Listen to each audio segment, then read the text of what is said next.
Hi guys and welcome back. After my first skincare video last year, I know a few of you guys were slightly disappointed that I didn't have more drugstore or affordable skincare brands in there. So I wrote up a big list of drugstore skincare brands that I wanted to try and test for you guys, and on top of that list was Roche-Posay. And funnily enough, they actually got in touch with me late last year to see if I wanted to collaborate or try their skincare brand, so it kind of made sense to try them out and see how that worked. A couple of points to note is that I tried La Roche-Posay over 3 different periods. First of all, over Christmas in a basic skincare set. Secondly, I tried the SPF both in the UK and when I went to the States, because I thought what better way to test an SPF than to take it to LA. And finally, I've used nothing but La Roche-Posay on my skin for the past 3 weeks, I think now. Yeah. A cleanser for me is probably the most important step in a skincare routine, and there's definitely something satisfying about seeing your makeup on the back of a washcloth when you have a clean face. The Effaclar H is what I like to think of as one of those soothing, no-nonsense cleanser that you just put a couple of pumps out and then put it on and it does the job. It's designed for oily, sensitive, acne-prone skin that has been weakened or damaged by products that tend to dry out the skin. To use the Effaclar H, I'd first just pump a couple of times into the palm of my hand and then mix that with a small amount of water before applying it straight onto my skin. I'll then cleanse my skin and wipe off the cleanser and any excess with a damp washcloth. It cleansed my skin, it removed my makeup, and it did definitely feel soothing when I applied it. Eye makeup remover can always be tricky to get right, especially if you have sensitive skin. From the La Roche-Posay range, I tried the La Roche-Posay Toleriane Ultra Dermaquillant. So in the box, you get 30 of these little 5ml pods, and I think that's really cute. Each pod, let me break one off,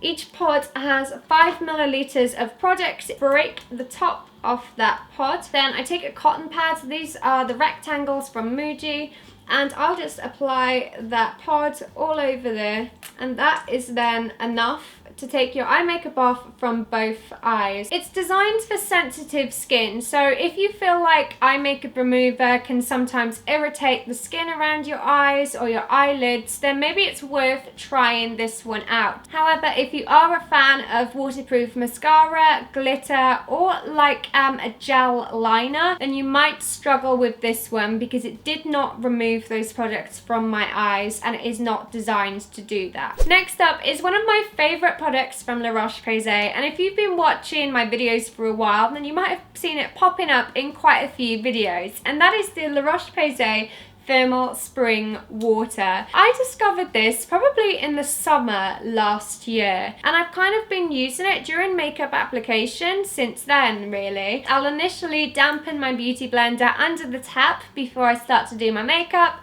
and then I'll top it up using the thermal spring water throughout my makeup application. I also love the fact that it comes in a 50ml sized bottle because it's airplane safe, you can take it in your carry-on, and you can definitely freshen up when you need it. Literally just run into the bathroom, spritz my face with it, feel slightly fresher.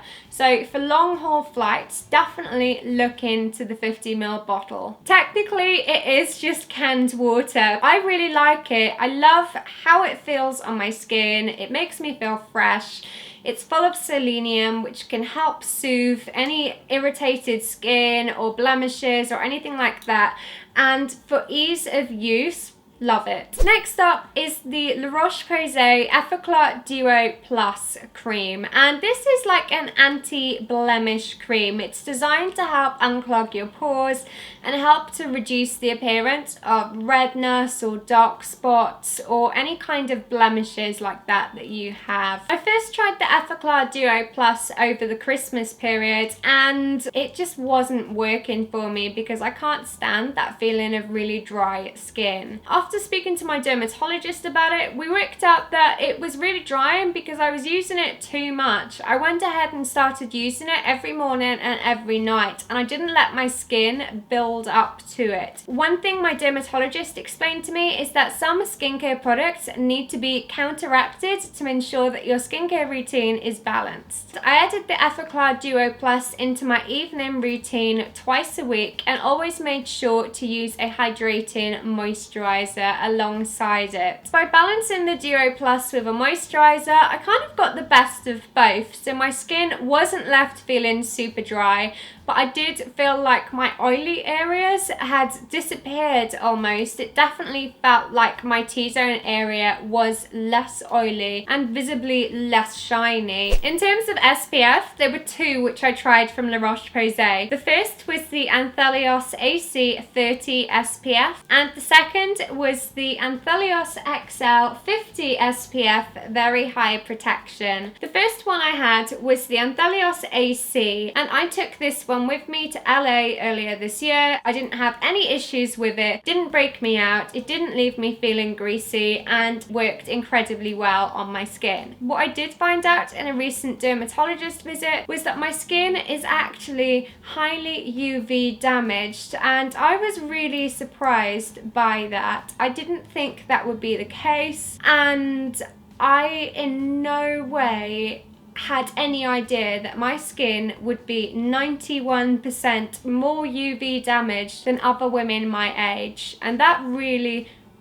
shocked me. Bearing all that sun damage and UV damage in mind, I went and tried the Anthelios Xl Factor 50 Very High Protection Sunscreen, and I actually got on really well with this product because it is a dry touch gel cream. It's incredibly easy to use. You literally just need a very small amount, and that does go a long way. I do find that the whiteness blends into my skin and you can't really see much of a difference between the hand with the sun cream and the hand without. I was really lacking a high SPF, and I'm really glad that I found this one now because it doesn't break me out, it doesn't make me feel greasy, and most importantly, it is protecting my skin. And there we have it. Those are my thoughts on some of the Roche-Posay products that I've been trying recently. If you enjoyed this video, then please don't forget to give it a huge thumbs up and let me know in the comments section which product you like the sound of the most. Thank you so much for watching. Don't forget to subscribe, and I'll see you guys soon. Bye!